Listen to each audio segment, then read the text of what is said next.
Morning guys and girls, this is a 30-day tribe series. It's 30 days of short but sweet and informative tools and techniques that I'm using with my clients at the moment, answering some of the questions that you have and perhaps exploring some that relate to you. So stay tuned, subscribe over the next 30 days. I'm going to be giving you one tip, one recommendation, answering one of the questions that you have. Most you would have asked at least once in your sporting or business or relationship, and I'm sure that you'll find benefit in each and every one. If not for you, certainly something that you're going to experience or a question you're going to ask in the future. So stay tuned, listen, subscribe, and enjoy. Okay, so you're an athlete. You're performing well in practice but not in games. What's happening? This is a common question that is asked with me, especially with my private clients. Why do people practice a certain way and then deliver a completely different strategy when it comes to the crunch? And this is something that has baffled me time and time again.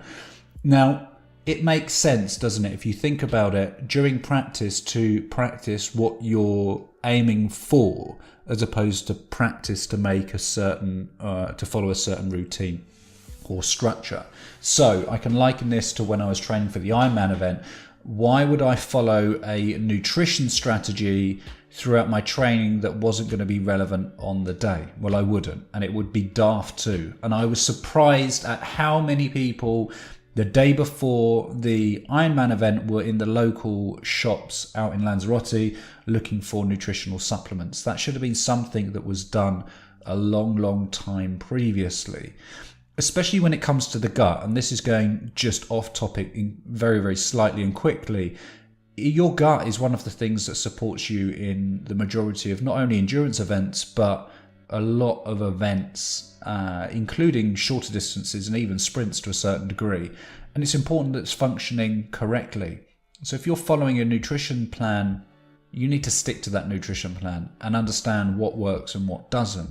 Now, I went to the degree of having a urinalysis test and followed daily for a period of time my gravity specific and a number of other tests to ensure that what I was actually doing, my nutritional and my hydration levels, were correct based on my performance. And obviously that's not something that everybody needs to do, but you certainly need to be aware of what's working and what isn't, and following the plan. Now, again, this is one of the main reasons people do not perform particularly well, and it's quite simplistic when you think about it. If you're training to deliver based on a plan, then why change mid-flow, mid-run, mid-cycle, mid-swim? Follow the strategy that you've trained for and then adjust any issues that you've encountered or any feedback that you've received during that event for the next event. Time and time again, especially even within the golfing community, they aim for a specific target, a specific goal, a specific outcome, and mid-flow they change it. They change their strategy. The same can be applied again in many different sports. It doesn't matter where you are, especially in sports where there is a strategy at play and it's based on points. So if you're performing well in practice but not in games, there's a couple of things that I want you to adjust. Firstly, follow the plan. Whatever you plan to do during your practice, I want you to follow that plan on the day. Yeah? There's certain factors that you can't consider and they're outside of your control. If they happen, then you're just going to have to let them go and reflect upon it after the event and incorporate perhaps those changes into your practice. If you're practicing in sunny conditions, warm climates, and you're competing in wet or cloudy conditions or conditions where external factors are certainly going to play an effect, then it makes sense, doesn't it, to incorporate that into your practice. So that's the first thing. The second thing is execute upon that plan. So first thing is to be aware of the conditions, make sure that they're matched within your practice and you're reducing the number of variants. But the second thing, and probably the most important thing, is to follow the plan on the day. Avoid the temptation, despite the result or despite how others are doing, to vary that strategy, that plan, irrelevant of where you are. If things aren't working out, then follow through with the plan and make sure that you gather as much data as you can during that game, during that event, so that you can adjust based on factual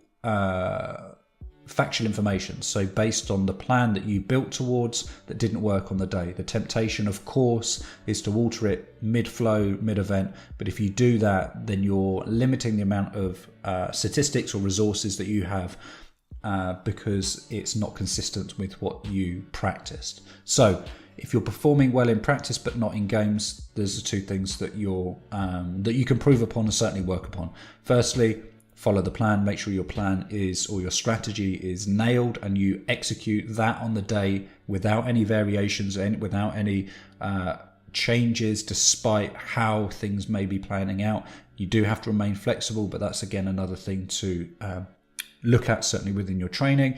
And then practicing conditions which are realistic. Make sure if you need a nutrition or you need a nutrition strategy that you're not implementing it or looking for it the day before the event. If you're competing in different conditions, so again in the equestrian world, if you're competing outside and then you need to compete indoors, make sure that you're fully versed, you're fully aware of that. So that's my two recommendations for today. Remember to subscribe, hit the subscribe button right now, leave us some feedback, let us know how you're getting on and how our tools, techniques are helping you.